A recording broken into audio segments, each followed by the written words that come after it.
बिस्मिल्लाहिर्रहमानिर्रहीम। ये जलूस और जलसे ज़रूरी भी हैं सियासियों के लिए, उलमाए किराम के लिए, लेकिन अगर हम ऐसा प्रोग्राम करना चाहें तो हुकूमत वक्त दो तरफ़ा अफराद को जमा करें कि भाई एक तो इसकी शरई हैसियत क्या है।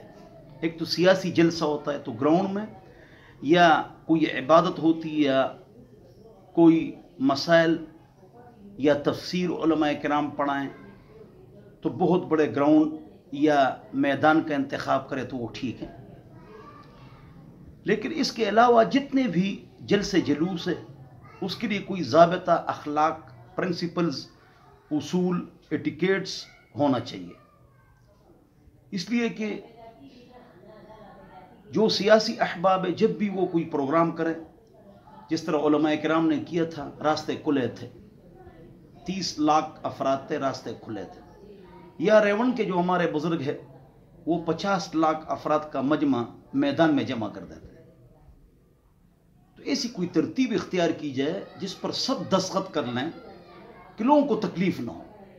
एक बहुत बड़ा मैदान हो और वहाँ पर कहा जाए कि यहाँ पर जलसा करो, जलूस करो, आपस में बातचीत करो, मुज़ाकरात करो, आपस में बहस करो, लेकिन रास्ते बंद करना, लोगों को तकलीफ देना, चाहे हम करें, वो करे, ये करे, सियासी करे, मजहबी करे, ये सब हम ज़्यादती करते हैं।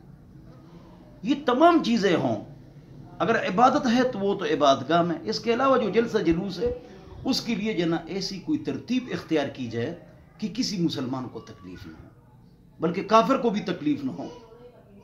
और गलियां, शारे आम और बड़ी बड़ी सड़कें वो उससे पाक हो और एक तरफ हो। इसके लिए तमाम जो ममालिक हैं इस हवाले से, सऊदीया और ईरान दोनों इस हवाले से सही कर रहे हैं कि वो क्या करते हैं, वो सड़कों को और मतलब ये कि चौकों को और शाहराहों को वो बंद नहीं करते।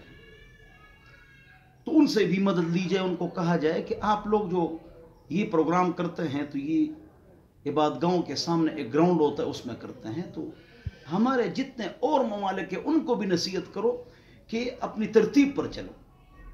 अल्लाह ताला हम सबको समझ अता फरमाए और हम किसी को कोई तकलीफ न दें। वस्सलाम।